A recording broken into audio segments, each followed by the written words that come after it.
حضرت ابوبکر صدیق رضی الله عنه د مسلمانانو بادشاه دی. په مدینه منوره کې کونډ هم دی، په مدینه منوره کې بوډاګان هم، په مدینه منوره کې بوډاګان هم وي. بعضې خلک داسې وو زمونږ په شان کویان خو کورونو کې نو عربو کې خو د اوبو ضرورت دی، د بار نه به اوبه راوړې، ځوان به راوړې شي، بوډا به نشي راوړی، بوډۍ به نشي راوړی، د کور د جارو کولو به نو. نو ابوبکر صدیق رضی الله عنه خلکو ته ووی چې دا خلک کمزوري دی او د دوی خدمت به څوک په ذمه باندې والي. یو وی د پلانکي خدمت به زه کوم، بل وی زه به کوم، بل وی زه به کوم. دا څه خدمت په خلکو تقسیم شو، رجسټر کې نومونه ولیکلی شو.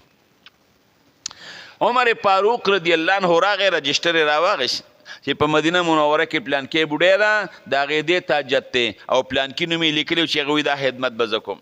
په مدینه منوره کې پلانکي بوډا دی او د هغه د دې کار ته خدمت تاجت دی، نوم لیکلی شوی دی چې دا به زه کوم. لیست کې وکت ګوري که یو کس پکې داسې وي چې د هغه د خدمت څوک نه چې زه خدمت وکړم. په لیست کې یو ځای کې د بوډۍ نوم یې پیدا کړ. یو بوډۍ ده په پلانکي محله کې بوډۍ ده او د هغې د اوبو د روړو هم څوک نشته او د هغې د کور د جارو کولو هم څوک نشته، نوم ورسره لیکلی شوی نه چې دې خدمت به څوک کوي.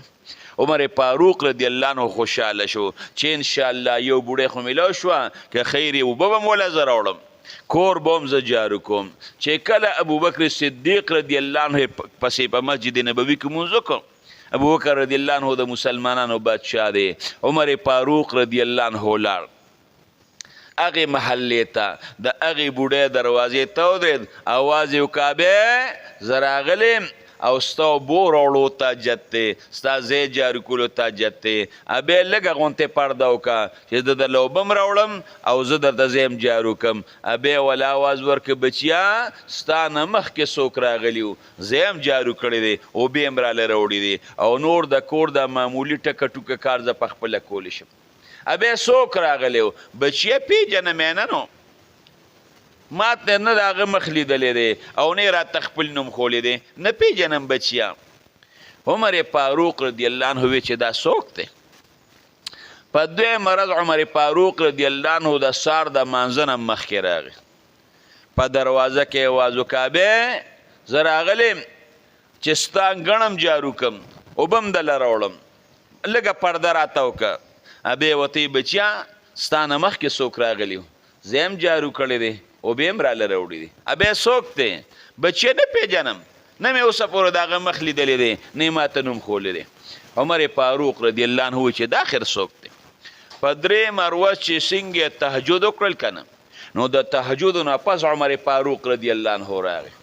چې کله راغی بیا دا بیا په دروازه کې ودرېد، بیا راغلی پرده راته وکړه چې زه هم جارو کم او اوبه م دله راوړم. ورته یې بچیه ستا نه مخکې څوک راغلی و، اوبې م راوړي دی، زه یم جارې کړی دی. بیا دا څوک دی؟ وایي بچیه نه پیژنم، بس اواز وکړي چې پرده وکړه زه پرده وکړم، ما ته یې اوسه پورې نه مخ ښولی دی او هم چې کوم دی ما ته یې نوم ښولی دی، نه پیژنم. عمر فاروق رضی الله عنه وی چې معلوموم بیا چې څوک دی. په درېیمه شپې چې په څلورمه شپې چې د ماسخوتن لمونځ وکړه کور ته لاړ، راغې په لاره کې یو ډډې ته ودرېد.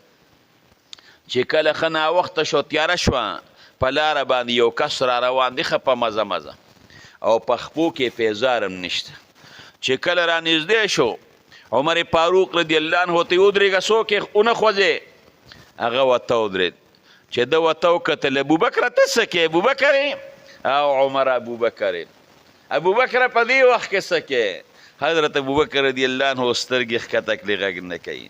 ابوبکر صحیح ال به راته وی چې دې وخت کې څه کوې غږ نه کوي. ابوبکر داسې دې پرېږدم نه، د مسلمانانو بادشاه او ته په شپه کې په یوازې ګرځې که تا ته څوک تکلیف ورسوي بیا بسي څه دپاره روانې ما ته ووایه. وی عمره زورورې دغه بوډۍ دا کور یې چې دی د دې د اوبو د وړم څوک نشته او د دې د ځای د جارو کولو هم څوک نشته، نو د دې د ځای د جارو کولو ذمهواري مې هم په خپله په سر اخیستې ده او د دې اوبه م زه راوړم، دا وله راوړم. ابوبکر دا خپې بلې خپې ولې دا په خپو د پیزار ولې نشته؟